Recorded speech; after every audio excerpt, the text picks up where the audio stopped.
జనవరి 8వ తేదీన తిరుమలలో వైకుంఠ ద్వార దర్శనం టోకెన్ల కోసం భక్తులు పోటెత్తారు. పద్మావతి పార్క్ మరియు విష్ణు నివాసం వద్ద ఏర్పాటు చేసిన కౌంటర్ల వద్ద తొక్కిసలాట జరిగింది.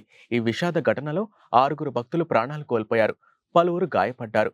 ఈ ఘటనపై తీవ్ర దిగ్భ్రాంతి వ్యక్తం చేసిన ప్రభుత్వం మృతుల కుటుంబాలకు 25 లక్షల రూపాయల పరిహారం ప్రకటించింది.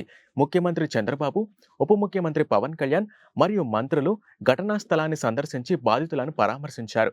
ఈ ఘటనపై సమగ్ర విచారణ కోసం ప్రభుత్వం ప్రత్యేక కమిషన్ను ఏర్పాటు చేసింది. హైకోర్టు రిటైర్డ్ న్యాయమూర్తి జస్టిస్ ఎం సత్యనారాయణమూర్తి నేతృత్వంలో ఈ విచారణ కొనసాగుతుంది.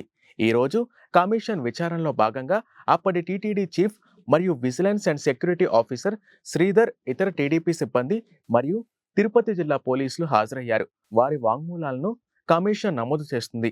మొత్తం 42 మంది విజిలెన్స్ ఉద్యోగులు, 32 మంది జిల్లా పోలీసులు విచారణకు హాజరయ్యారు.